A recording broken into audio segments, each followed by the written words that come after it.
Hello guys, हमारे channel पर आपका स्वागत है। अगर आपको वीडियोस पसंद आ रही हैं तो प्लीज़ लाइक करें, कमेंट करें और शेयर करें। अगर आपने चैनल को अभी तक सब्सक्राइब नहीं किया है तो प्लीज़ चैनल को सब्सक्राइब करें।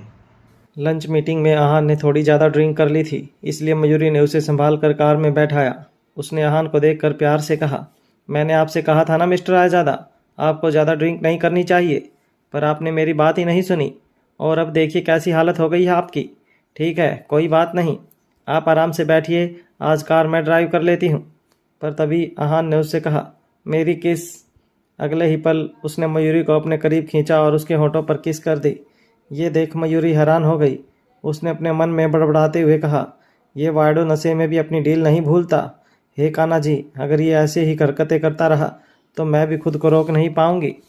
मयूरी उसे बड़ी मुश्किल से खुद से दूर कर रायजादा मैंसन आई। कार से उतर जाने के बाद वो आहान को उसके कमरे में ले गई।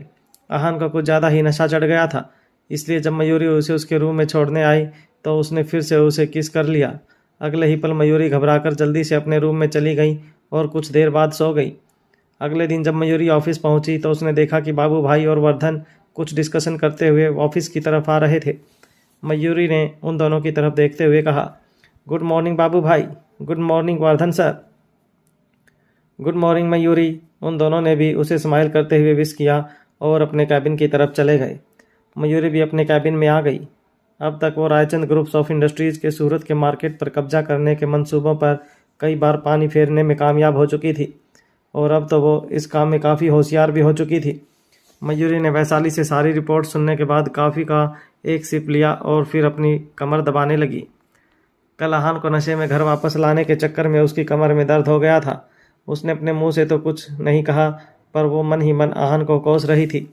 वैशाली ने डॉक्यूमेंट संभालते हुए कहा, हम लगातार रायचंद ग्रुप्स ऑफ इंडस्ट्रीज़ पर अपनी नज़र बनाकर रखे हुए हैं। हमें पता लगा है कि मिस्टर आर्यन रायचंद पिछले कुछ दिनों से ऑफिस नहीं जा रहे। यह सुनकर मयूरी की आंखों में चमक आ गई। उसने अपना कॉफ़ी का कप नीचे रखते हुए कहा, क्या आप जानती हैं वो अब आगे क्या करने वाले हैं? मयूरी अपने दुश्मन के हर एक कदम पर नज़र रख रही थी। उसे पता था कि वो कब कैसे क्या कर रहा है। हालांकि उसने जो प्लान बनाया था उसे उस पर पूरा यकीन था, पर वो अपने दुश्मन को कम समझने की गलती नहीं करना चाहती थी। आर्यन से मिलने के बाद वो इतना तो समझ गई थी कि वो अलग ही तरह का इंसान है। बात करते वक्त वो भले ही सबको नॉर्मल लग रहा हो, पर उसके मन में क्या चल रहा होता है ये बात का पता उसके अलावा और किसी को नहीं होता। उसे देखने पर ऐसा भी फील होता है जैसे उसकी स्माइल के पीछे तन्हाई और अकेलापन छिपा हो। आर्यन हमेशा से ही शनाज ज्वेलर्स के लिए प्रॉब्लम्स खड़ी करता आया था, पर अगर गौर से देखा जाए तो उसने अब तक इस कंपनी के साथ कुछ भी गलत नहीं किया था। आर्यन की जगह अगर इस वक्त किसी और कंपनी का सीईओ होता तो अपने बिजनेस को एक्सपेंड करने में आई प्रॉब्लम्स के बारे में सोचकर काफ़ी परेशान हो जाता, पर आर्यन ने तो ऑफिस आना ही बंद कर दिया था, जैसे उसे किसी चीज़ की कोई परवाह ही ना हो। बिजनेस में ऐसे राइवल्स के बारे में पता लगा पाना बहुत मुश्किल था। जब मयूरी ये सब सोच रही थी तभी वैशाली ने उससे कहा, वैसे मैंने इस बारे में किसी को पता लगाने के लिए भेजा है, पर अभी तक कोई इन्फॉर्मेशन नहीं मिली है। ठीक है, तब तक जो काम बहुत ज़्यादा ज़रूरी है उस पर ज़्यादा ध्यान दो। मयूरी ने जैसे ही अपनी बात पूरी की, किसी ने उसके कैबिन को नॉक करते हुए कहा, मिस मयूरी, आपके लिए एक पार्सल आया है। उसकी बात सुनकर मयूरी मार्केटिंग डिपार्टमेंट के एंट्रेंस पर चली गई। वहाँ एक डिलीवरी बॉय बहुत सारी चॉकलेट्स के बॉक्सेस और रोजेस का बुके लेकर खड़ा हुआ था। मयूरी को देखकर उसे ने कहा, मिस मयूरी, ये आपके लिए, प्लीज़ आप यहाँ साइन कर दीजिए। उसने एक पेपर और पेन उसके आगे कर दिया। मयूरी इस वक्त बहुत हैरान थी। वो अपने मन ही मन सोच रही थी, पर मैंने तो ये सब खरीदा ही नहीं, तो ये सब मेरे लिए किसने भेजा होगा? और ये सब चॉकलेट्स, ये तो मेरी फेवरेट है। उसने रिसिप्ट पर साइन किया। इस वक्त का बाकी एम्प्लॉयज़ वहाँ खड़े होकर हैरानी से मयूरी की तरफ देख रहे थे। उनकी आपस में बातें भी शुरू हो गई थी। ये सब किसने भेजा होगा? मुझे तो लगता है शायद मिस मयूरी को भी नहीं पता ही कि ये चॉकलेट और रोजेज उनके लिए किसने भेजे हैं। इसमें कोई कार्ड जरूर रखा होगा, उसे पता लग जाएगा। उन गिफ्ट्स में किसी का कार्ड भी नहीं लगा था। तभी उसके पास आहान का एक टेक्स्ट मैसेज आया, क्या कर रही हो? उसका मैसेज देखकर मयूरी ने सोचा, कहीं ये सब इस वार्डो ने तो मेरे लिए ही नहीं भेजा। अगर ऐसा है तो ये तो सच में पहले से बदल गया है। ये सब सोचकर मयूरी के चेहरे पर स्माइल आ गई। हालांकि कल रात उसके ड्रिंक करने की वजह से उसे काफ़ी प्रॉब्लम हुई थी, इसलिए उसे थोड़ा नाराज़ थी, पर अब वो मन ही मन बहुत खुश हो रही थी। वो अपने कैबिन में जाकर अपनी सीट पर बैठ गई और फिर उसमें से एक चॉकलेट निकालकर बहुत प्यार से खाने लगी। वो आहान को कुछ रिप्लाई करने ही वाली थी, तभी वैशाली वहां आ गई और उसने कहा, मिस मयूरी, हमें अभी अभी इन्फॉर्मेशन मिली है कि हमारे एक एम्प्लॉय पर इवेंट लोकेशन पर हाथ उठाया गया है। उसकी बात सुनकर मयूरी जल्दी से उसके साथ इवेंट लोकेशन के लिए निकल गई और कार में वैशाली ने मयूरी को सारी डिटेल बताई। हमारी कंपनी के यूथ इवेंट को विधि हैंडल कर रही है। हमने आज उभरती इंटरप्रेन्योर कल्पना अग्रवाल को प्रोडक्ट लॉन्च पर एक परफॉर्मेंस के लिए इनवाइट किया था। स्टार्टिंग में सब अच्छे से चल रहा था, पर बाद में उन्हें पता नहीं क्या हुआ कि उन्होंने विधि पर हाथ उठा दिया। ये बात सबको पता थी कि विधि अपना काम काफ़ी अच्छे से करती थी। जब मयूरी भी मार्केटिंग डिपार्टमेंट में नहीं आई थी, तब विधि ने उसे बहुत सपोर्ट किया था और उसके साथ उसकी बहुत बनती भी थी।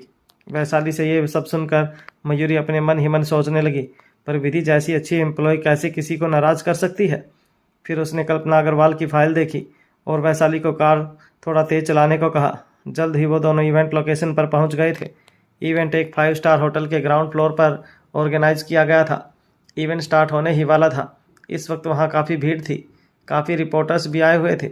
स्टेज पर काफ़ी कैमरे और माइक्रोफोन लगे हुए थे। मयूरी पीछे के रास्ते से बैक स्टेज की तरफ गई, पर उसे वहाँ कल्पना कहीं नहीं दिखी। मयूरी ने अपनी भौहें चढ़ाते हुए वहाँ के स्टाफ से कहा, कल्पना अग्रवाल कहाँ है? एक स्टाफ मेंबर ने उसे बताया, वो अपने रूम में रेस्ट कर रही हैं। ये सुनकर वो उसके रूम की तरफ जाने लगी। शनाया ज्वेलर्स ने होटल में एंटरप्रेन्योर के लिए रूम्स भी बुक किए थे। मयूरी और वैशाली जब उस फ्लोर पर पहुंची जहां कल्पना थी, तो उनकी नज़र विधि पर पड़ी, जो अपने गाल पर हाथ रख कहीं जा रही थी। विधि ने वाइट टी शर्ट और जीन्स पहनी हुई थी। उसकी पैनीटेल कुछ बिगड़ी हुई लग रही थी। उसके गाल भी बहुत लाल हो रखे थे और उन पर सूजन भी आ गई थी। उसे देखकर ऐसा लग रहा था जैसे वो बहुत रोई हो। जैसे ही विधि ने मयूरी को देखा, वो हैरान हो गई। उसने अपना मुंह छिपा लिया और हैरान हो बोली, मिस मयूरी, आप यहाँ क्यों आई? मयूरी उसके पास जाकर बोली, तुम ठीक हो? उसकी बात सुनकर विधि घबराकर 2 कदम पीछे हट गई और अपना सिर हिलाते हुए बोली, मैं ठीक हूँ, मुझे ज़्यादा चोट नहीं लगी। पर कल्पना काफ़ी नाराज़ हैं और इवेंट में पार्टिसिपेट करने से मना कर रही हैं। इवेंट भी बस जल्द ही शुरू होने वाला है। इतना कहते कहते उसकी आंखों से आंसू निकलने लगे। मयूरी ने उससे आगे कुछ नहीं कहा, बस उसका हाथ हटाकर गाल पे चोट देखने लगी। विधि के गाल पर चाटे का निशान साफ दिखाई दे रहा था और उसका गाल सूज चुका था। ये देख मयूरी को गुस्सा आने लगा। वो खुद को समझती क्या है आखिर? इतना कहकर वो विधि का हाथ पकड़ उसे कल्पना के रूम की तरफ ले गई। उसके रूम का दरवाज़ा खुला हुआ था। वो मस्ती से काउच पर बैठी फ़ोन में गेम खेल रही थी। जब मयूरी और विधि उसके रूम में आई तो कल्पना की मैनेजर ने उसे इस बारे में बताया, तो वो तुरंत अपना फ़ोन साइड में रखकर काउच पर सीधे बैठ गई। मयूरी के आते ही उसने गुस्से से कहा, मिस मयूरी, आप बिल्कुल सही टाइम पर आई हैं। मुझे आपसे कुछ जानना है। आपने इस इडियट लड़की को इतने इम्पोर्टेंट इवेंट में मेरा काम संभालने के लिए क्यों भेजा? मयूरी ने कड़क आवाज़ में कहा, आप आखिर कहना क्या चाहती हैं मिस कल्पना? आपने विधि को ये सब इसलिए कहा ना क्योंकि उसने आपकी स्क्रिप्ट चेंज करने को मना कर दिया और आपको एक टॉप स्टार नहीं कहा। मयूरी ने यहाँ आने से पहले यहाँ जो भी हुआ उस बारे में सब कुछ अच्छे से जान लिया था। अचानक इतने सारे रिपोर्टर्स को वहाँ देखकर कल्पना की डिमांड बढ़ गई थी। पहले वो दूसरा मेकअप आर्टिस्ट मांगने लगी, फिर अपनी ड्रेस चेंज करवाने के लिए कहने लगी, और इतना ही नहीं, अब तो वो अपनी एंट्री पर बोलने वाली लाइंस भी बदलना चाहती थी। और जब उसकी बात नहीं मानी गई तो वो स्टाफ मेंबर्स पर हाथ उठाने लगी। कल्पना ने सिर्फ विधि पर ही हाथ नहीं उठाया था, बल्कि उसने और भी बहुत से स्टाफ मेंबर्स को बुरी तरह डांटा था। उसकी बात सुन कल्पना के चेहरे पर थोड़ा गिल्ट नजर आने लगा। उसने उसकी तरफ देखते हुए कहा, ये सब आप जानबूझकर कह रही हैं ना मिस मयूरी? क्या आपके पास एम्प्लॉय को दिखाई नहीं देता?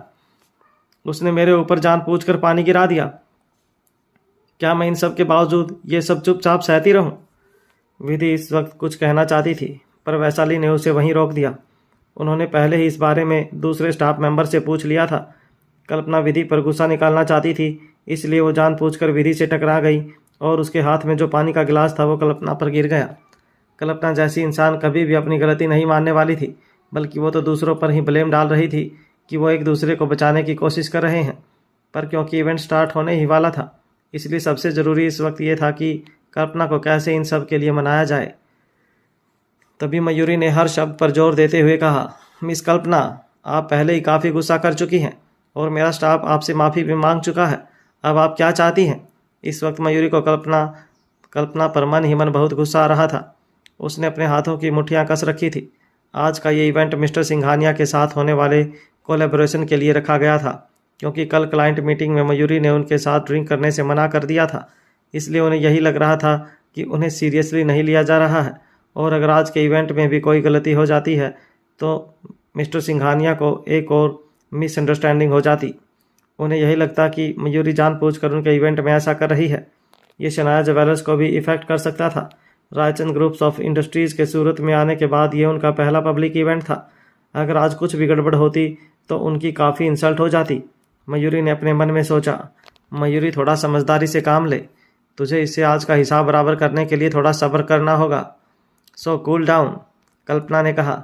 आज मैं इवेंट में जो ड्रेस पहनने वाली थी वो इस इडियट लड़की ने गीली करके ख़राब कर दी, और आप मुझे सॉरी कह रही हैं। उसने काउच से खड़े होते हुए और विधि की तरफ उंगली से इशारा करते हुए कहा, मैं चाहती हूँ कि वो घुटनों पर बैठकर मुझसे आज की गलती की माफ़ी मांगे। अगर उसने ऐसा नहीं किया तो आज मैं स्टेज पर नहीं जाऊंगी।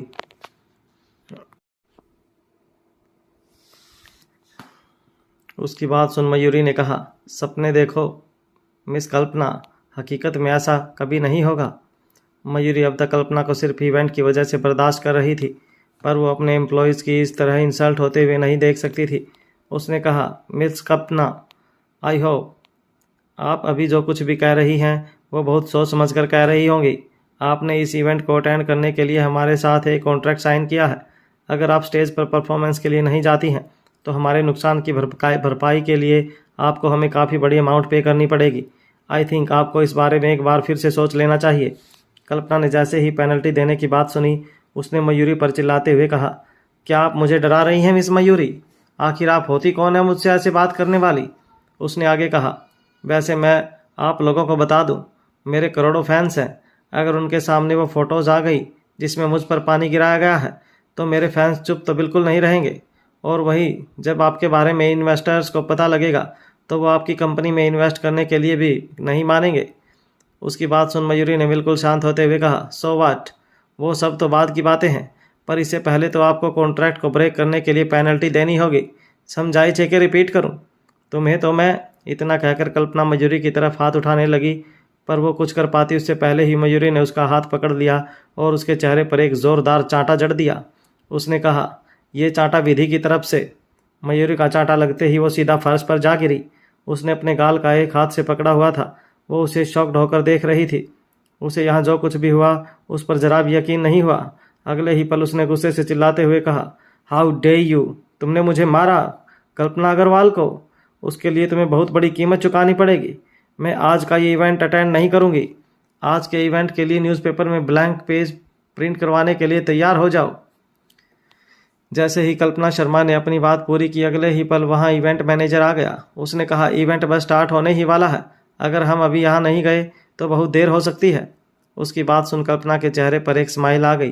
तभी उसने फर्श से खड़े होकर और मयूरी की तरफ देखते हुए कहा, अभी तो तुम बहुत बोल रही थी, अब क्या हुआ, चुप क्यों हो गई तुम? अब तो मैं भी ये जानना चाहती हूँ कि अगर मैं स्टेज पर नहीं जाऊँगी तो तुम इन्वेस्टर्स और रिपोर्टर्स को क्या जवाब दोगी? इवेंट को अच्छे से चलाने के लिए इस स्टेज पर किसी का होना बहुत ज़रूरी था। वहीं कल्पना इस वक्त बहुत गुस्से में थी और मयूरी को घूर कर देख रही थी। उसने आगे कहा, बैग मी, अगर तुम मुझसे घुटनों पर बैठकर भीख मांगो तो मैं इस बारे में आगे कुछ सोच सकती हूँ। इससे पहले कि मयूरी से कुछ जवाब दे पाती, इवेंट मैनेजर ने उसकी तरफ जाते हुए कहा, मिस मयूरी, आप इस इवेंट की इंचार्ज हैं और आपको इस मैटर को सॉल्व करना ही होगा। अगर इन्वेस्टर्स ने हमारे अगेंस्ट कोई एक्शन ले लिया तो हमें ही उन्हें पेनल्टी चुकानी पड़ सकती है।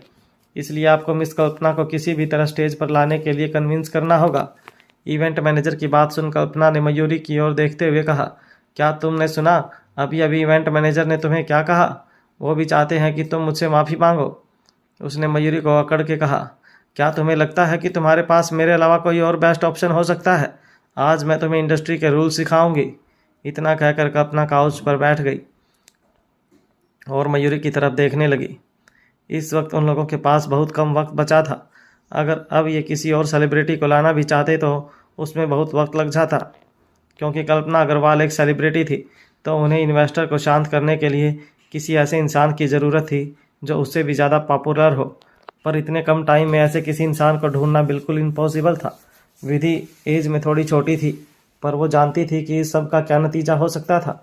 इसलिए उसने मयूरी के पास जाकर कहा, मिस मयूरी, मैं जानती हूँ आप ये सब मेरी हेल्प करने के लिए कर रही हैं, पर आज जो कुछ भी हुआ उसमें मेरी ही गलती है। मैं ही सब कुछ ठीक से नहीं संभाल पाई और उसी का खामियाजा आपको भुगतना पड़ रहा है। अच्छा यही होगा कि मैं मिस कल्पना से माफ़ी मांग लूँ। उसकी बात सुन मयूरी ने तुरंत उसे रोक दिया। फिर उसकी तरफ देखते हुए कहा, नहीं, तुमने कुछ भी गलत नहीं किया है, इसलिए खुद पर ब्लेम डालना बंद करो। तुम इससे बिल्कुल माफ़ी नहीं मांगोगी, समझाई छे कि रिपीट करूं?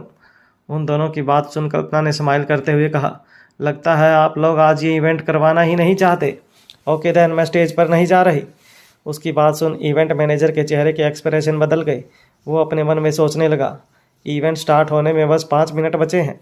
अगर ये इस इवेंट को नहीं करेंगी तो इतना जल्दी इसे कौन करेगा? पर तभी बाहर से एक आवाज़ आई, अगर वो नहीं करेगी तो मैं करूँगी। इस आवाज़ को सुन सभी लोग हैरान होकर दरवाजे की तरफ देखने लगे। तभी उन सब ने एक साथ हैरानी से कहा, सुहाना। सुहाना ने बिना इधर उधर देखे अपनी बेसबॉल कैप हटाई और सीधे मयूरी के पास चली गई। सुहाना बहुत प्यार से उससे मिली। उसके बाद वो कल्पना की तरफ देखने लगी जो काउच पर बैठी थी। सुहाना को तो कुछ भी करने की ज़रूरत नहीं थी। उसकी जैसी पर्सनैलिटी का वहाँ खड़ा होना ही कल्पना को शर्मिंदा कर रहा था, क्योंकि सुहाना के सामने कल्पना की पॉपुलैरिटी ना के बराबर थी।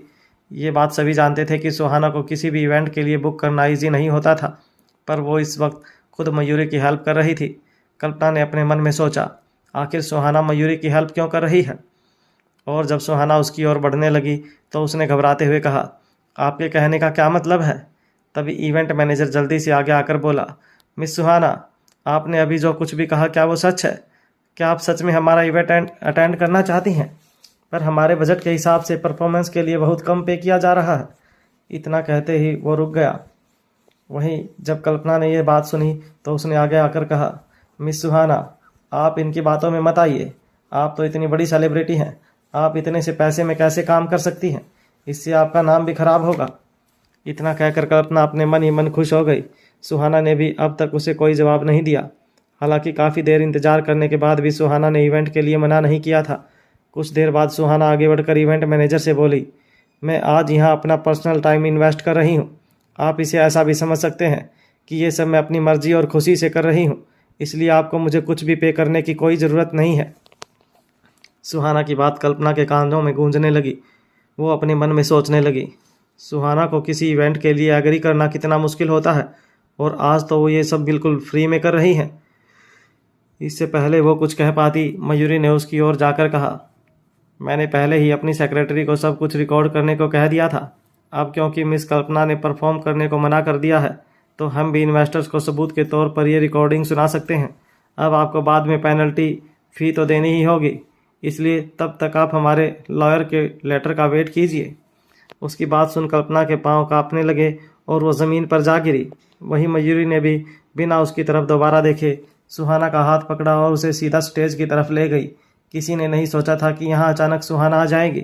इतना ही नहीं, जो रिपोर्टर्स यहाँ आए थे उनके लिए तो जैसे सोने पर सुहागा वाली बात हो गई थी, क्योंकि उन्हें अगले दिन के लिए ऐसी खबर मिलने वाली थी जो चारों ओर तहलका मचा देगी। इस वक्त तक ये छोटा सा इवेंट एक बड़ा लाइव शो बन चुका था। तभी मयूरी के पास मिस्टर सिंघानिया की तरफ से थैंक्स के मैसेज आने लगे। वो तो कल मयूरी के साथ किए अपने बुरे बर्ताव के लिए उसे सॉरी भी कह रहे थे। उनके मैसेज देखकर ऐसा लग रहा था जैसे वो मयूरी के फ़ैन ही बन गए हों। उन्होंने लिखा, मिस मयूरी, आप सच में बहुत टैलेंटेड हैं। मैं पहले आपको पहचान नहीं पाया। मुझे सच में अब आपके साथ काम करने में ज़रा भी डाउट नहीं है।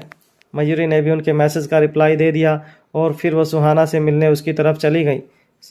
उसने सुहाना की तरफ देखा जो इस वक्त स्टेज पर अपना इंटरव्यू दे रही थी। सुहाना का वेट पहले से काफ़ी ज़्यादा कम हो गया था। उसके चेहरे पर भी पहले जैसी चमक नहीं थी।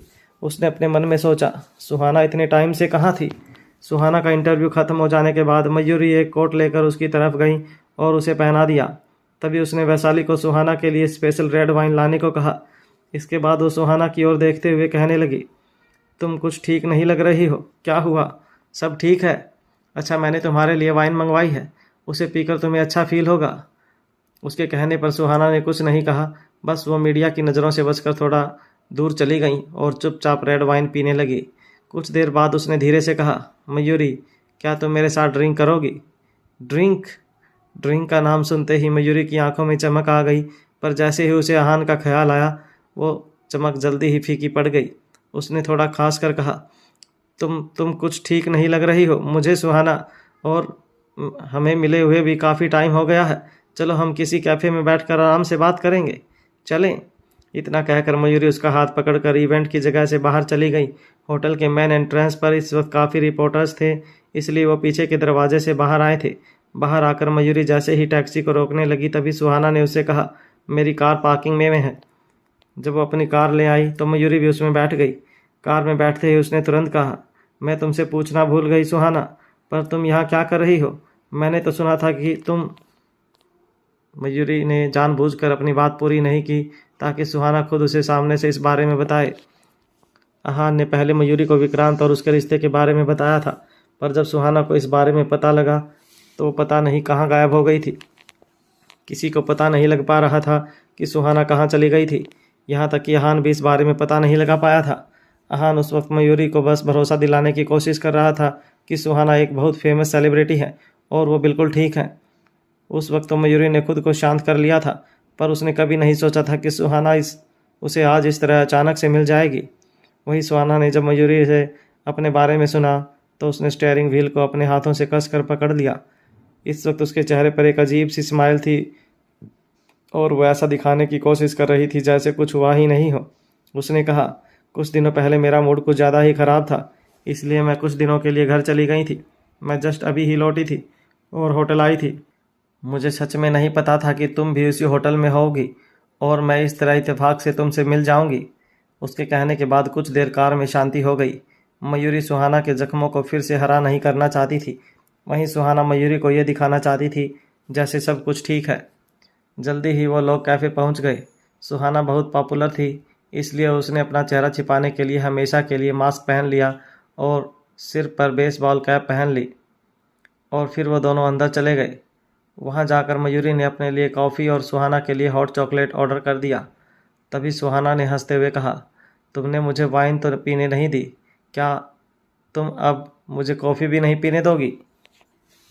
उसकी बात सुनकर मयूरी ने प्यार से कहा, तुम्हारा चेहरा काफ़ी थका हुआ लग रहा है और अभी अभी तुमने इतने सारे रिपोर्टर्स को भी हैंडल किया है, इसलिए हॉट चॉकलेट तुम्हें एनर्जी देगा।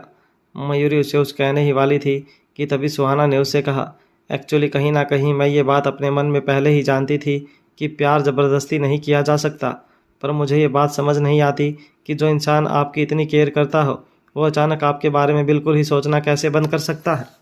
सुहाना ने इस वक्त अपने हाथ में पानी का गिलास पकड़ा हुआ था। उसने अपने दिल में बहुत कुछ दबा रखा था, इसलिए अब उसकी आंखें नम होने लगी थी। वो इस वक्त खुद को रोने से रोकने की कोशिश करना चाहती थी। उसे वही बातें याद आने लगी जब विक्रांत किसी और लड़की को डेट पर ले गया था। सुहाना अभी भी विक्रांत को ही पसंद करती थी, पर विक्रांत ने उसे मिलने से भी मना कर दिया था। हालांकि वो अभी भी बस उसी का इंतज़ार करना चाहती थी। जब सुहाना ने सुना कि विक्रांत रिश्ते के लिए किसी लड़की से मिलने जा रहा है, तब भी उसने यही सोचा कि ये सब अफवाह है, पर वो अब खुद से और झूठ नहीं बोल सकती थी, क्योंकि उसने खुद उसे एक रेस्टोरेंट में एक लड़की के साथ अपनी आंखों से देखा था। शायद अब उसे उसकी ज़रूरत नहीं थी। वो अपने इमोशंस रोक नहीं पाई और उसकी आंखों से आंसू निकलने लगे। उसे इस तरह रोता हुआ देखकर मयूरी को बहुत दुख हुआ। उसने उसके हाथ को पकड़ते हुए कहा, तुम विक्रांत के लिए जैसा सोच रही हो वैसा सच नहीं है। मयूरी ने जैसे ही ये बात कही उसे रियलाइज़ हुआ कि उसे ये सब नहीं कहना चाहिए था। उसने ये बात सुहाना से छिपाई थी कि उसे किडनैपर से बचाने वाला विक्रांत ही था, और मयूरी ने यह बात भी उसे नहीं बताई थी कि स्पेशल ऑर्डर पर बने वो 10 प्रोडक्ट जो दवे इंडस्ट्रीज़ ने बनवाए थे, वो 10 प्रोडक्ट्स किसके पास हैं। मयूरी अपने मन में सोचने लगी, अगर विक्रांत सुहाना की परवाह नहीं करता तो उसने ये सब उसके लिए क्यों किया? अगर वो उसकी परवाह करता तो वो उसे खुद से दूर क्यों कर रहा था? और तो और मिस्टर रायजादा ने भी मुझे इस बारे में सुहाना को कुछ भी बताने से मना कर दिया, इसलिए मैं चाहकर भी इसे ये सब नहीं बता सकती। पर मुझे इसे ऐसे देखकर बहुत बुरा लग रहा है। अब मैं क्या करूं कान्हा जी? मुझे उससे विक्रांत के बारे में कोई बात ही नहीं करनी चाहिए, ताकि वो कम से कम उदास तो नहीं होगी। वहीं मयूरी की बात सुन सुहाना थोड़ी हैरान थी। उसने उसकी तरफ देखते हुए कहा, मयूरी, तुमने अभी अभी जो मुझसे कहा उसका क्या मतलब है? क्या तुम कुछ ऐसा जानती हो जिसके बारे में मुझे पता नहीं है। वेटर अब तक वहाँ उनका ऑर्डर लेकर आ चुका था, पर सुहाना का ध्यान तो बस मयूरी पर था। उसने उसका हाथ कसकर पकड़ते हुए कहा, मयूरी। ये दोनों एक दूसरे से पहले कभी नहीं मिली थी, पर फिर भी न जाने क्यों मयूरी को ऐसा फील होता था जैसे वो एक दूसरे को बहुत पहले से जानती हो। सुहाना और मयूरी दोनों अब एक दूसरे को अपना दोस्त समझने लगी थी। मयूरी कुछ देर रुकने के बाद उसे आगाह करते हुए बोली, मैं तुम्हें सब बताऊंगी, पर तुम्हें मुझसे एक प्रॉमिस करना होगा कि तुम आगे जो कुछ भी करो पर अपना ध्यान हमेशा रखोगी। उसकी बात सुनकर सुहाना ने अपना सिर हाँ में हिलाते हुए कहा, ओके। अगले ही पल मयूरी ने धीरे से सुहाना को उसकी किडनैपिंग वाला सारा सच बता दिया। उसने कहा, विक्रांत ने ही तुम्हें उन किडनैपर से बचाया था, पर पता नहीं क्यों वो नहीं चाहता कि इन सब के बारे में तुम्हें पता चले। पर मुझे सच में लगता है कि उसे तुम्हारी बहुत फिक्र है, और इसीलिए वो खुद तुम्हें ढूंढने वहाँ गया था, और इसलिए मैं चाहती थी कि तुम उसे लेकर गिव अप मत करो। इतना कहकर वो चुप हो गई और अपनी कॉफ़ी को स्पून से हिलाने लगी। हालांकि यहान ने मयूरी को ये साफ साफ बताया था कि विक्रांत ने सुहाना को छोड़ने का डिसीजन ले लिया है, और अगर अब भी सुहाना उसी के बारे में सोचती रहेगी तो उसे सिर्फ दर्द होगा और कुछ नहीं। किसी ने सच ही कहा है, किसी से दूर जाने में परेशानी नहीं होती, बल्कि परेशानी तो उस एहसास में होती है जिसे हम दूर जाकर भी दूर नहीं कर पाते। तभी सुहाना ने कुछ सोचते हुए कहा, क्या सच में मुझे विक्रांत ने बचाया था? सुहाना को अपनी पुरानी बातें याद आने लगी। बचपन से लेकर अब तक चाहे जो प्रॉब्लम्स आई हों, विक्रांत उसे सबसे पहले बचाने पहुंच जाता था। उसने अपने मन में कहा, मुझे लगा था कि शाह फैमिली में आने के बाद विक्रांत मुझसे मिलना नहीं चाहता है और वो मुझसे किए अपने वादे भूल चुका है। पर वो अपने वादे नहीं भूला, उसे अभी भी मेरी परवाह है, इसलिए वो मुझे बचाने आया था। पर फिर उसने मुझसे ये सब बातें क्यों छुपाई? वो तुरंत अपनी सीट से खड़ी हुई और बोली, नहीं, मुझे उससे बात करनी होगी। सुहाना। मयूरी ने जल्दी से उसका हाथ पकड़ लिया। मयूरी को इस बात की टेंशन थी कि कहीं जल्दबाजी में उसका खुद का कोई नुकसान न पहुंचा ले। वो अपने मन में सोचने लगी, अगर सुहाना विक्रांत के घर गई और वहाँ विक्रांत ने उसे खुद से दूर रखने के लिए कुछ उल्टा सीधा कह दिया तो क्या होगा? उसकी बात सुनकर कहीं सुहाना कुछ कर न बैठे। जैसे ही मयूरी के मन में ये सब बातें आई, उसने प्यार से उसकी ओर देखते हुए कहा, सुहाना, मुझे लगता है तुम्हारा वहाँ अकेले जाना सेफ नहीं है, इसलिए मैं भी वहाँ तुम्हारे साथ चलूँगी। उसकी बात सुन सुहाना ने खुद को थोड़ा रिलैक्स करते हुए उससे कहा, नहीं, उसकी कोई ज़रूरत नहीं है मयूरी, मैं ठीक हूँ। उसने आगे कहा, शाह फैमिली में जाने के बाद वो मुझे लगातार इग्नोर करने लगा था। उसने मुझे बहुत सी ऐसी बातें भी कही हैं जिसे सुनकर मुझे बहुत तकलीफ़ हुई थी, पर मैं भी वो लड़की नहीं हूँ जो उसकी बातों को सुनकर कमज़ोर पड़ जाऊँगी। सुहाना ये बात जानती थी कि विक्रांत उसकी कितनी परवाह करता था, इसलिए वो उसकी बातों को सुनकर बेवकूफ़ नहीं बनने वाली थी और ना ही उन पर यकीन करने वाली थी। अगले ही पल उसने अपने आंसू पोंछ लिए और वो स्माइल करने लगी। उसने मयूरी को हक करते हुए कहा, थैंक यू मयूरी। इतना कहकर वो वहाँ से चली गई और मयूरी बस उसे देखती रह गई। उसे जाते देख ना जाने क्यों, पर मयूरी का दिल घबरा रहा था।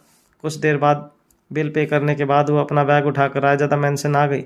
जैसे ही नौकर ने उसे देखा, उसने मयूरी के पूछने से पहले ही कहा, मिस मयूरी, आहान सर आ गए हैं और अभी लिविंग रूम में हैं। उसकी बात सुन मयूरी लिविंग रूम में चली गई। आहान इस वक्त काउच पर बैठा मैगजीन पढ़ रहा था। मयूरी ने जब उसे देखा तो वो उसे बहुत हैंडसम लग रहा था, पर तभी उसे पिछली रात की उसके साथ की गई किस याद आने लगी। वो सब सोचकर उसका चेहरा शर्म से लाल हो गया। तभी उसे याद आया कि आहान ने उसके लिए ऑफिस में गिफ्ट भिजवाया था। वो अपने मन में सोचने लगी, कहीं इस वाइडो को ये तो नहीं लग रहा कि मैं एक बुक्के और चॉकलेट देखकर कल इसने मुझे जो परेशान किया उसके लिए मैं इसे माफ़ कर दूंगी। इतना सोचकर वो आहान के पास जाकर बैठ गई। फिर उसकी नकल उतारते हुए खुद भी पैर फैलाकर बैठ गई। वो चाहती थी कि आहान इस बारे में उससे पहले खुद बात करे। कुछ देर बाद आहान उसकी ओर देखने लगा। तभी मयूरी ने कहा, पहले मुझे रेड रोजेस बहुत पसंद थे, पर अब बिल्कुल पसंद नहीं है, यहाँ तक कि मैंने तो उन्हें उठाकर फेंक तक दिया। उसकी बात सुन आहान हैरानी से उसकी ओर देखने लगा। वो उसे कुछ कहने ही वाला था कि तभी मयूरी ने फिर से कहा, चॉकलेट ठीक थी, पर वो भी मुझे ज़्यादा कुछ पसंद नहीं आई, इसलिए मैंने उसे अपने कलीग्स में बांट दिया। उसकी बात सुन आहान ने कुछ नहीं कहा। तभी उसने फिर से कहा, आपको क्या लगा, एक तो आप इतनी ज़्यादा ड्रिंक करेंगे, फिर मुझे अकेले ही आपको घर पर ड्रॉप करना पड़ेगा, जिससे मेरी कमर दर्द करने लगी, और उसके बाद आपने मुझे किस भी कर दिया। इन सब के लिए मैं आपको इतनी ईजिली माफ़ कर दूंगी। मुझ जैसी प्रिंसेस के गुस्से को इतनी इजीली शांत नहीं किया जा सकता। समझाई छे कि रिपीट करूं? उसकी बात सुन आहान उसे घूरने लगा, पर उसने कुछ नहीं कहा। उसे ऐसे देख मयूरी ने गुस्सा करते हुए कहा, मिस्टर रायजादा, क्या आपको मुझे इस बारे में कुछ नहीं कहना? उसकी बात सुन आहान ने कहा, पर मैंने आज तुम्हें कोई रोजेस या चॉकलेट नहीं भेजे। ये सुन मयूरी हैरान हो गई। उसने अपने मन में सोचा, अगर वो रोजेज और चॉकलेट इसने नहीं भेजी तो फिर किसने भेजी थी? और मैंने तो वो चॉकलेट खा भी ली थी। मैं भी कितनी बड़ी झल्ली हूँ जो मैं ये समझ बैठी कि वाइडो कभी चेंज भी हो सकता है और किसी के लिए ऐसा कुछ भी कर सकता है। वो हैरानी से आहान की तरफ देखने लगी। उसे देखकर ऐसा लग रहा था जैसे आहान भी ये जानना चाह रहा हो कि वो सब उसे किसने भेजा था। कुछ देर बाद उसने फिर से कहा, मिस्टर रायजादा, क्या सच में वो रोजेज और चॉकलेट आपने मेरे लिए नहीं भिजवाए? उसकी बात सुन आहान ने कुछ नहीं कहा। ये देख मयूरी का चेहरा उतर गया। उसने कहा, मैंने जब तुम्हें मैसेज किया था तब तुमने मुझे कोई रिप्लाई क्यों नहीं दिया? मयूरी ने कहा, मैं तब किसी काम में फंस गई थी और फिर बाद में आपको रिप्लाई करना भूल गई। तभी आहान ने रिया को कॉल कर कहा, अभी मैनेजर मयूरी के कैबिन में जाओ और वहाँ रखे रोजेज और चॉकलेट्स को बाहर फेंक दो। उसकी बात सुन मयूरी ने जल्दी से कहा, हाँ, ये आपने अच्छा किया मिस्टर आजादा, जो आपने उन रोजेज और चॉकलेट्स को बाहर फेंकने को कह दिया। मुझे वैसे भी वो सब चीज़ें ज़्यादा पसंद नहीं हैं। पहले मुझे लगा था कि वो सब आपने मेरे लिए भेजा है, इसलिए मैंने उन्हें अपने पास रखा, वरना मैं भी उन्हें कब तक का फेंक देती। सच में कान्हा जी की सौगंध। उसकी बात सुन आहान कुछ देर एकदम चुप हो गया। फिर उसने मयूरी की तरफ देखते हुए कहा, तो इसका मतलब जो रोजेज मैंने तुम्हें भेजे थे वो तुम्हें ज़रा भी पसंद नहीं आए, और जो चॉकलेट्स मैंने तुम्हें भेजी थी वो भी बस ठीक ठाक ही थी? उसकी बात सुन मयूरी का मुंह खुला का खुला रह गया। इससे पहले कि आहान कुछ और कहता, मयूरी को सब समझ आ चुका था कि वो उसे परेशान करने के लिए ये सब कर रहा था। वो अपने मन में सोचने लगी, तो फिर फंस गई मयूरी। ये वाइडो तुझे हमेशा कन्फ्यूज़न में डालता रहता है। अब मैं क्या करूं? अगले ही पल उसने जल्दी से आहान के करीब जाकर उसे किस कर दिया और कहा, सॉरी, वो बस एक गलतफहमी थी। मैं तो बस आपके मजाक कर रही थी मिस्टर रायजादा। मुझे आपके गिफ्ट्स बहुत अच्छे लगते हैं, और आप भी। पर वो आगे कहते कहते रुक गई। मयूरी इस वक्त बिल्कुल परी की जैसे बोल रही थी। वो इस वक्त बहुत क्यूट भी लग रही थी। वहीं आहान को मन ही मन मयूरी को परेशान करके बहुत अच्छा लग रहा था। वो खुद पर बहुत कंट्रोल करने की कोशिश करता था, पर जब मयूरी की बात आती थी तो पता नहीं उसे क्या ही हो जाता था और वो उसकी ओर खींचा चला जाता था। वो भी उसे आगे बढ़कर किस करने ही वाला था कि तभी मयूरी ने उससे कहा, मिस्टर आजादा, वो मुझे आपको कुछ बताना है। वो मैं आज सुहाना से मिली थी। उसकी बात सुन आहान उसकी ओर देखने लगा। मयूरी ने जल्दी से कहा, आज इवेंट लोकेशन पर कुछ प्रॉब्लम हो गई थी। जिस एंटरप्रेन्योर को कंपनी ने बुक किया था उसने एंड मोमेंट पर परफॉर्मेंस देने से मना कर दिया, पर तभी वहाँ सुहाना आ गई और उसने वो परफॉर्मेंस दी। वो मुझे कुछ ठीक नहीं लग रही थी, इसलिए मैंने उसे वो बोलते बोलते रुक गई और घबराते हुए आहान की तरफ देखने लगी। उसे इस वक्त इस बात का डर लग रहा था कि उसने उसके मना करने के बाद भी सुहाना को सब कुछ बता दिया था। मयूरी काउच पर बैठ गई और उसने आहान को भी बैठने को कहा। फिर उसने प्यार से उसे कहा, मिस्टर आजादा, मुझे लगता है कि अगर दो लोगों के बीच में मिसअंडरस्टैंडिंग हो तो एक दूसरे से दूर भागने से उसका कोई सॉल्यूशन नहीं निकलता। क्या आप भी मेरी इस बात से एग्री करते हैं? उसने आगे कहा, यह सच है कि विक्रांत शाह अभी भी सुहाना के दिल से परवाह करता है, इसलिए मुझे लगता है कि उन्हें शादी के लिए रिश्ते देखने से कोई फ़ायदा नहीं होने वाला। यहाँ तक कि मुझे तो लगता है कि विक्रांत ने रिश्ते देखने की बात भी सिर्फ इसलिए फैलाई है ताकि ये सुनकर सुहाना उनसे दूर चली जाए। उसकी बात सुन आहान की भौहें कस गई। उसकी बात सुनकर आहान ने अपनी भौहें चढ़ा ली। वो मयूरी की गहरी सोच पर हैरान था, क्योंकि वो बिल्कुल सही सोच रही थी। उसने आगे कहा, मुझे नहीं पता कि विक्रांत क्यों सुहाना को बार बार खुद से दूर कर देता है। सुहाना मेरी बहुत अच्छी दोस्त है और मैं उसे विक्रांत के लिए इस तरह तड़पते हुए नहीं देख सकती, इसलिए मैंने उसे सब सच बता दिया। उसने अपनी बात ख़त्म करके अपना सिर नीचे झुका लिया और धीरे से कहने लगी, बस मुझे आपसे यही कहना था, अगर आपको मुझे डांटना है तो डांट लीजिए। उसने डर के मारे अपनी आंखें बंद की हुई थी और आहान के कुछ कहने का वेट कर रही थी, पर काफ़ी देर तक उसे कोई आवाज़ नहीं आई। फिर अचानक उसे अपने सिर पर एक भारी हाथ महसूस हुआ जो उसे सहला रहा था। मयूरी ने हैरानी से अपनी आंखें खोल कर देखा तो आहान की गहरी काली आंखें उसे ही देख रही थी। आहान ने कहा, तुमने कुछ गलत नहीं किया मयूरी। तुम्हें सॉरी कहने की या गिल्टी फील करने की कोई ज़रूरत नहीं है। आहान को इस वक्त मयूरी की बातें और वो दोनों ही बहुत प्यारी लग रही थी। उसे देखकर ऐसे लग रहा था जैसे उसे उसकी मासूमियत पसंद आने लगी थी। उसकी बात सुन मयूरी ने हैरानी से कहा, पर पहले तो आपने कहा था कि। इससे पहले कि मयूरी अपनी बात खत्म कर पाती, वर्धन ने उन्हें आकर बताया, सर हमें अभी अभी पता लगा है कि मिस्टर विक्रांत शाह की एंगेजमेंट हो रही है। ये सुनकर मयूरी शॉक्ड हो गई। वहीं दूसरी तरफ सुहाना अपने कोट पहने शाह मैंसन की तरफ अपनी नज़रें गड़ाए खड़ी हुई थी। इस वक्त बाहर बहुत तेज़ ठंडी हवाएं चल रही थी। उसे इस तरह वहां खड़ा देख सिक्योरिटी गार्ड उसे बार बार एक ही बात समझाने की कोशिश कर रहा था। मिस सुहाना, विक्रांत सर अभी सच में घर पर नहीं है, और अगर आप यहाँ इतनी ठंड में ऐसे ही खड़ी रहीं तो आपकी तबीयत खराब हो सकती है। उसकी बात सुनकर सुहाना ने स्माइल करते हुए कहा, थैंक यू, पर आप मेरी ज़्यादा टेंशन मत लीजिए। अगर वो घर पर नहीं है तो मैं यहीं रहकर उनके आने का इंतज़ार करूँगी। इतना कहकर वो कांपती हुई अपने दोनों हाथों को जेब में डाले उसका वेट करने लगी। विक्रांत को अडॉप्ट करने से पहले शाह फैमिली का सूरत में कोई इतना बड़ा नाम नहीं था। ये सब विक्रांत की ही मेहनत थी जिसने शाह फैमिली को सोसाइटी में इतना नाम और रिस्पेक्ट दिलवाई थी।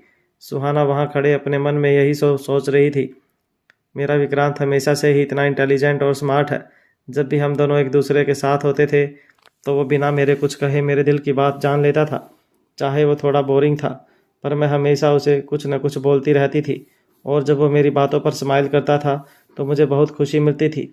मयूरी के कुछ भी बताने से पहले मुझे यही लग रहा था कि विक्रांत अब मुझे देखना ही नहीं चाहता और मुझसे बस दूर जाने की ही कोशिश कर रहा है। पर मयूरी की बात सुनकर अब मुझे लग रहा है कि मेरा विक्रांत अभी भी मेरी बहुत परवाह करता है, इसलिए तो उसने मुझे उन किडनैपर से बचाया। ठंड बढ़ती जा रही थी, पर तभी सुहाना की नज़र विक्रांत की कार पर गई, पर वह उसे इग्नोर करते हुए वहाँ से निकल गया। मिस सुहाना, आपने देखा ना, बॉस आपसे नहीं मिलना चाहते। अगर मैंने आपको अंदर जाने दिया तो मेरी जॉब चली जाएगी। ये फर्स्ट टाइम नहीं था जब गार्ड ने उसे इस तरह विक्रांत का वेट करते हुए देखा था, पर वो उसके ऊपर तरस खाने के अलावा और कुछ भी नहीं कर सकता था। उसने कहा, मिस सुहाना, काफ़ी तेज़ ठंडी हवा चल रही है और बहुत अंधेरा भी हो चुका है। मुझे लगता है आपको घर जाना चाहिए। उसकी बात सुन सुहाना ने कहा, मैं कहीं नहीं जा रही। जा और जाकर विक्रांत से कह दो, अगर वो बाहर मुझसे मिलने नहीं आया तो मैं यहीं पूरी रात उसका इंतज़ार करती रहूँगी। आज मैं हर हाल में उससे मिलकर ही रहूँगी। पर गार्ड उसे समझा नहीं पा रहा था, इसलिए वो उसके बारे में विक्रांत को बताने अंदर चला गया। पर जल्दी ही वो बाहर आया और उसने कहा, विक्रांत सर आपसे बिल्कुल नहीं मिलना चाहते, इसलिए आप यहाँ से चली जाइए। उसकी बात सुनकर सुहाना पहले तो टूट सी गई, पर फिर उसने जल्दी से खुद को संभाला और वहीं खड़ी रही। गार्ड ने काफ़ी बार उसे समझाने की कोशिश की, पर सुहाना नहीं मानी। इस वक्त तक काफ़ी रात हो चुकी थी। तभी एक नौकर हाथ में सूप का बाउल लिए विक्रांत के पास गया। उसने देखा कि विक्रांत दरवाजे के बाहर ही सुहाना से कुछ दूरी पर खड़ा था, जहाँ से वो तो उसे देख सकता था पर सुहाना नहीं देख सकती थी। नौकर ने कहा, मालिक, आपका शरीर ज़्यादा ठंड से बर्दाश्त नहीं कर सकता, इसलिए आप ये गर्म सूप पीजिए और अंदर आ जाइए। उसकी बात सुनकर भी विक्रांत ने उसे कोई जवाब नहीं दिया। उसका पूरा ध्यान बस सुहाना पर ही था। सुहाना को इस तरह ठंड में खड़े देख विक्रांत का मन तो कर रहा था कि वो उसे जाकर कस कर हक कर ले, पर उसने किसी तरह खुद को रोके रखा। जब उसने नौकर के हाथ में गर्म सूप देखा तो उसने कहा, ये सूप ले जाकर सुहाना को दे दो। नौकर ने झिझकते हुए कहा, पर मालिक। पर जैसे ही विक्रांत ने उसे घूर कर देखा तो वो तुरंत सुहाना के पास वो सूप का बाउल ले गया और बोला, मिस सुहाना, बाहर बहुत ज़्यादा ठंड है, आप यहाँ काफ़ी देर से खड़ी हैं, इसलिए मैं आपके लिए गर्म सूप लेकर आया हूँ, आप इसे पी लीजिए। सुहाना बाहर ठंड की वजह से जम सी गई थी। जब उसने नौकर की बात सुनी तो उसने कहा, ये सूप मेरे लिए विक्रांत ने भिजवाया है ना। अगर उसे मेरी इतनी ही परवाह है तो वह मुझसे मिलने बाहर क्यों नहीं आ रहा। नौकर ने कहा, नहीं, ये सूप आपके लिए मैं लाया हूँ, वो तो इस बारे में कुछ जानते भी नहीं हैं। उसकी बात सुन सुहाना का चेहरा उतर गया और उसकी आंखों से बड़े बड़े आंसू गिरने लगे। उसने कहा, मुझे ये नहीं चाहिए, आप प्लीज़ इसे वापस ले जाइए। उसकी बात सुन नौकर वापस अंदर आ गया। विक्रांत उसके साथ हमेशा ऐसा ही करता था। उसे खुद दिल ही दिल में इस बात का बहुत दुख होता था। जब तक सुहाना बाहर खड़ी रहती तो भी ठंड में बाहर खड़ा रहता और फिर कई दिन बाद बीमार पड़ जाता। नौकर को भी समझ नहीं आ रहा था आखिर इन दोनों में चल क्या रहा है। तभी नौकर ने विक्रांत के पास आकर कहा, मालिक, अगर जल्दी ही कुछ नहीं किया गया तो कोई ना कोई प्रॉब्लम खड़ी हो जाएगी और हो सकता है कि मिस सुहाना भी बीमार पड़ जाएं। मुझे अभी सिक्योरिटी गार्ड ने बताया कि सुहाना आज आपसे मिले बिना यहाँ से नहीं जाएगी। नौकर की बात सुन विक्रांत कुछ देर ऐसे ही बिल्कुल चुपचाप खड़ा रहा, फिर अपनी कार में बैठकर कहीं जाने लगा। उसने अपने मन में सोचा, अगर मैं घर पर ही नहीं रहूँगा तो सुहाना को भी यहाँ से जाना ही पड़ेगा। मेरे बिना वो भी यहाँ क्या ही करेगी। उसे इस तरह जाता देख नौकर ने कहा, मालिक, काफ़ी रात हो चुकी है, आप इस वक्त कहाँ जा रहे हैं? बाहर बहुत ज़्यादा ठंड है और आप बीमार पड़ सकते हैं। पर विक्रांत अब तक अपनी कार लेकर मेन एंट्रेंस पर आ चुका था। वहीं विक्रांत ने जब सुहाना की आंखों में अभी भी वही जिद देखी तो वह अपने मन में सोचने लगा, आज सुहाना को क्या हो गया है? ये आज इतनी जिद पर क्यों अड़ी हुई है? विक्रांत ने एक सेकंड सुहाना की तरफ देखा, फिर बिना किसी झिझक के अपनी कार को तेजी से आगे बढ़ा दिया। वहीं जब सुहाना ने देखा कि विक्रांत उसे किसी अजनबी की तरह ट्रीट कर रहा है और इग्नोर करते हुए वहां से जा रहा है तो सुहाना बिना कुछ सोचे समझे उसकी कार के आगे आ गई। ये देखकर उसने जल्दी से ब्रेक लगाए। तेज आवाज़ के साथ बहुत मुश्किल से कार रुक पाई। अगले ही पल सुहाना कार के सामने ज़मीन पर गिरी हुई थी। उसे ऐसे देख विक्रांत घबरा गया। सुहाना! वो जल्दी से अपनी कार से उतरकर बाहर आया और उसने ज़मीन पर गिरी हुई सुहाना को अपनी बाहों में उठा लिया। फिर वो जोर से गेट पर खड़े सिक्योरिटी गार्ड पर चिल्लाते हुए बोला, तुम वहाँ खड़े खड़े क्या कर रहे हो? जल्दी से डॉक्टर को बुलाओ। जैसे ही उसने ये कहा, सुहाना ने उसके हाथ की बाजू की पकड़ लिया। उसे इस वक्त ऐसा लग रहा था जैसे वो कहीं सपना तो नहीं देख रही है। उसे डर था कि विक्रांत उसे फिर से छोड़कर ना चला जाए। उसने कहा, मैं ठीक हूँ। विक्रांत ने यह देख लिया था कि सुहाना उसकी कार से नहीं टकराई थी, बल्कि वो खुद ही वहाँ गिर गई थी। पर फिर भी उसकी तो जैसे धड़कन ही रुक गई थी। उसका डर इस वक्त तक गुस्से में बदल चुका था। उसने अपने दोनों हाथों से सुहाना के कंधे को पकड़कर हिलाते हुए कहा, क्या करने की कोशिश कर रही थी तुम? क्या तुम अपनी जान लेना चाहती हो? क्या तुमने सोचा है अगर मैंने सही टाइम पर ब्रेक नहीं लगाए होते तो क्या होता? कुछ सेकंड्स बाद विक्रांत ने खुद को संभाला और फिर वहां से जाने लगा। पर तभी सुहाना ने ज़बरदस्ती उसकी बाजू पकड़ ली और कहा, अगर मैं अपनी जान दे दूं तो क्या तुम्हें इस बात से कुछ फ़र्क पड़ेगा? विक्रांत चलते चलते रुक गया। उसकी बात सुन उसने गुस्से से अपनी मुठ्ठियां कस ली, पर उसने फिर भी कुछ नहीं कहा। तभी सुहाना उसके सामने आकर खड़ी हो गई और उसे बोली, मुझे तुम्हारे बारे में सब पता लग गया है कि उस दिन तुमने ही मुझे उन किडनैपर से बचाया था। पर अगर तुम्हें मेरी इतनी ही परवाह है तो फिर तुम मुझे खुद से दूर क्यों करना चाहते हो? इतना कहकर उसकी आंखों से आंसू बहने लगे। उसने अपने आंसुओं को पोंछते हुए और विक्रांत की आंखों में देखते हुए कहा, विक्रांत, क्या तुम इस बात को एक्सेप्ट नहीं करना चाहते कि तुम भी मुझे पसंद करते हो? उसकी बात सुन विक्रांत वहीं थम सा गया। उसकी नज़रें सिर्फ सुहाना पर थी। वो अपने मन ही मन कुछ सोच रहा था। वो उसे कुछ कहने ही वाला था कि तभी सुहाना का फ़ोन बजने लगा। कॉल उसकी मैनेजर का था। उसने सुहाना से कहा, सुहाना, क्या आपने अभी की लेटेस्ट न्यूज़ देखी? मिस्टर विक्रांत एंगेजमेंट कर रहे हैं। उसकी बात सुनकर सुहाना के तो मानो पैरों तले ज़मीन ही खिसक गई थी। वहीं दूसरी ओर आहान इस वक्त मयूरी के चेहरे के एक्सप्रेशंस देखकर समझ पा रहा था कि आखिर उसके मन में इस वक्त चल क्या रहा है।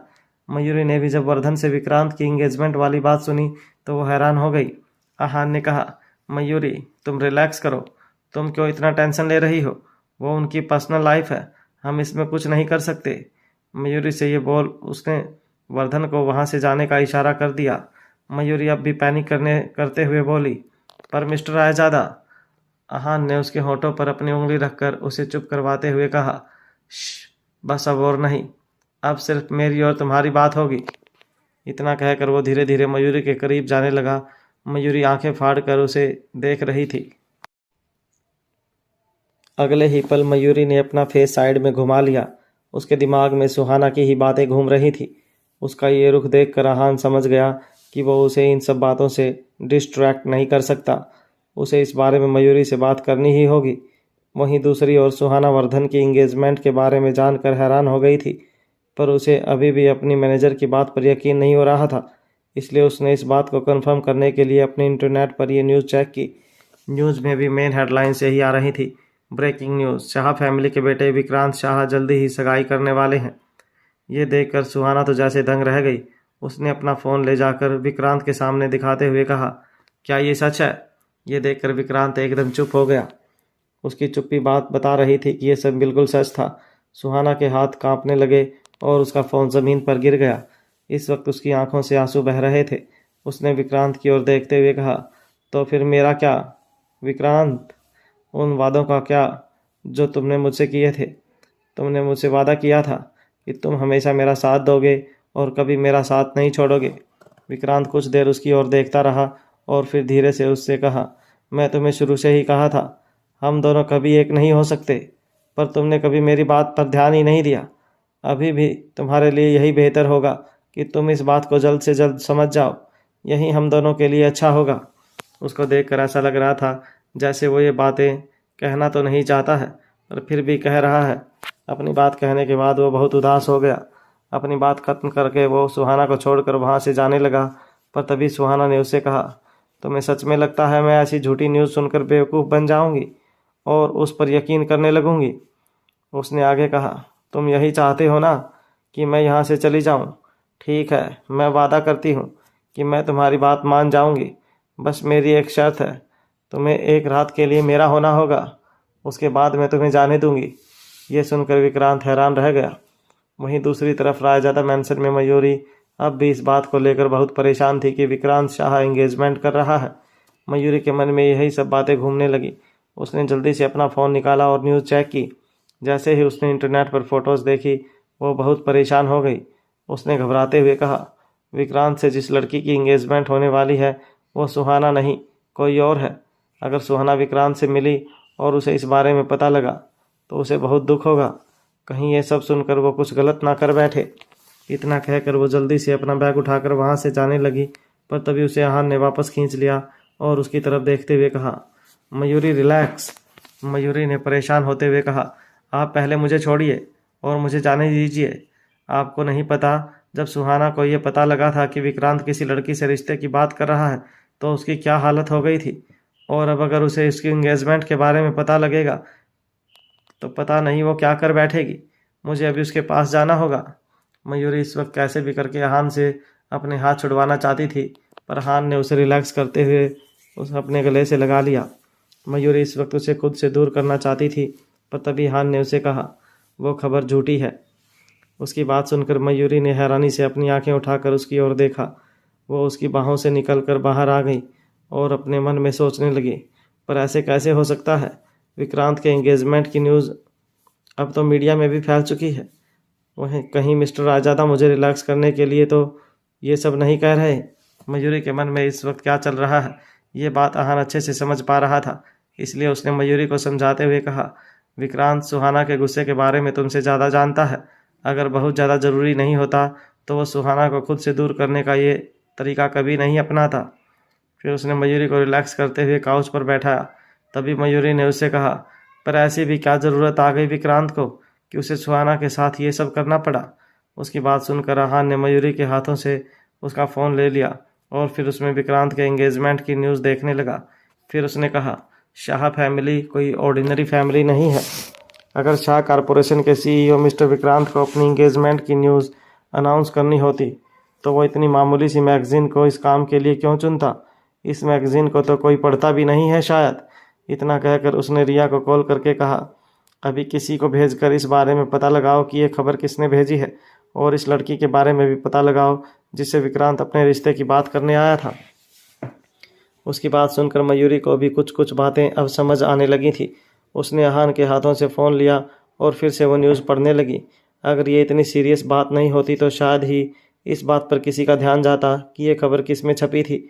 ये मैगज़ीन इतनी कोई पॉपुलर नहीं थी और इसमें जो फ़ोटोज़ दिखाई गई थी उसे देखकर ऐसा लग रहा था जैसे ये पिक्चर छिप कर ली गई हों। मयूरी अपने मन में सोचने लगी, अगर शाह फैमिली सच में विक्रांत की एंगेजमेंट के बारे में अनाउंस करना चाहती थी तो वैसे इसे पीछे से छिप कर ली हुई फ़ोटोज़ क्यों प्रिंट करवाती।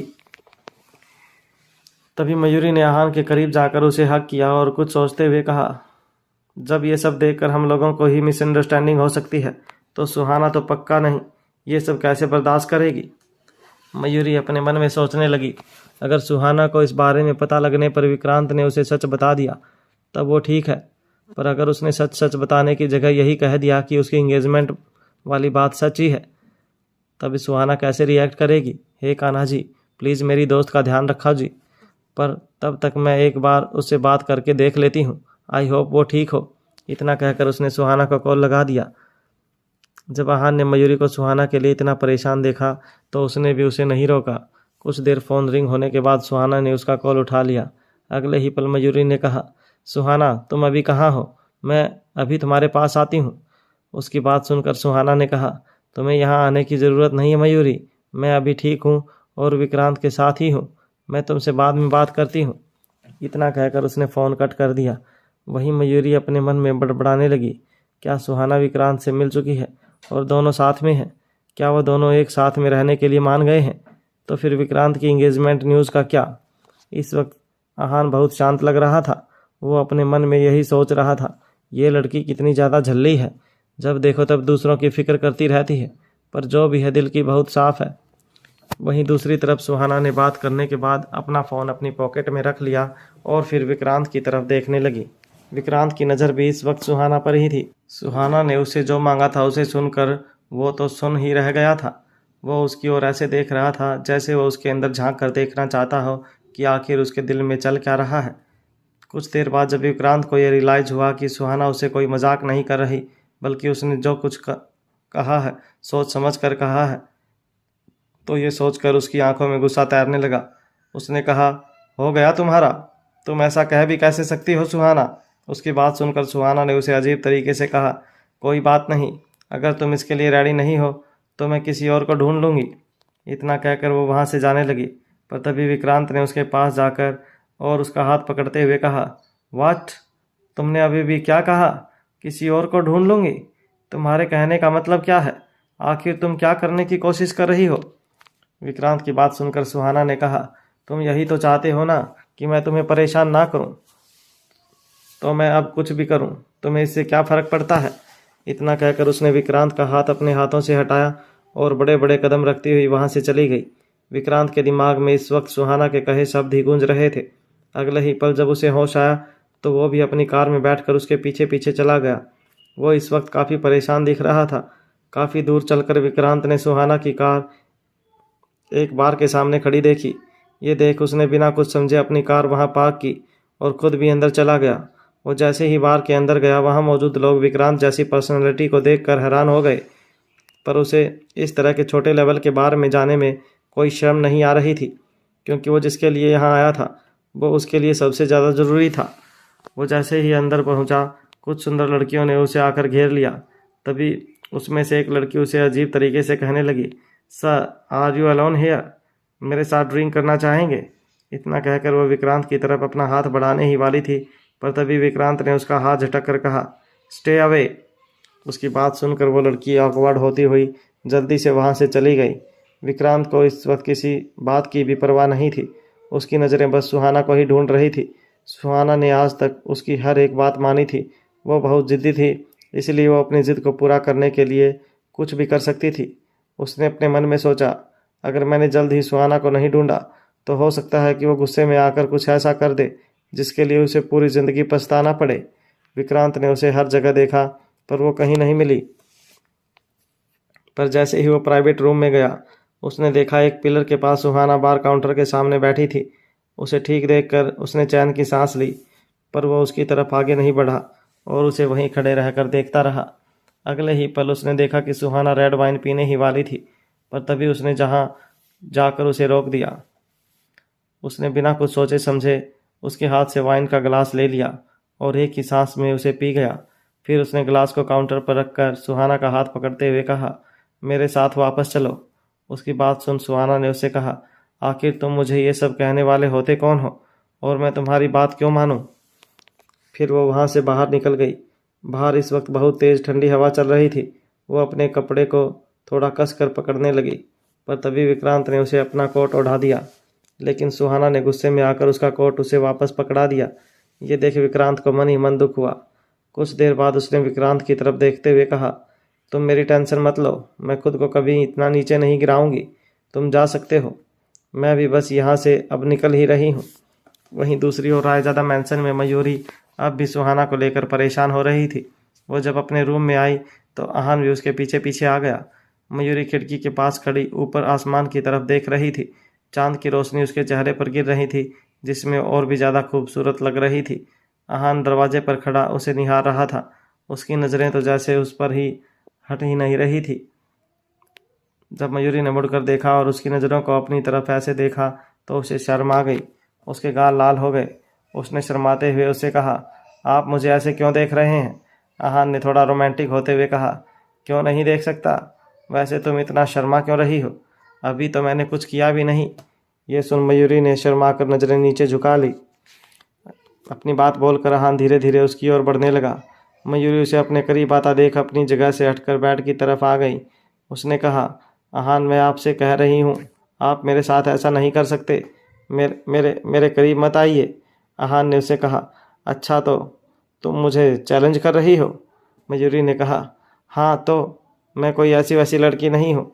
मेरी मर्जी के बिना कोई मेरे करीब नहीं आ सकता। उसकी बात सुन आहान के चेहरे पर एक डेविल स्माइल आ गई और वो बिना कुछ कहे बस मयूरी की ओर बढ़ने लगा। मयूरी पीछे जाते जाते अब बेड तक आ गई थी। आहान तो जैसे रुक ही नहीं रहा था। मयूरी बेड से टकराकर उस पर गिर गई।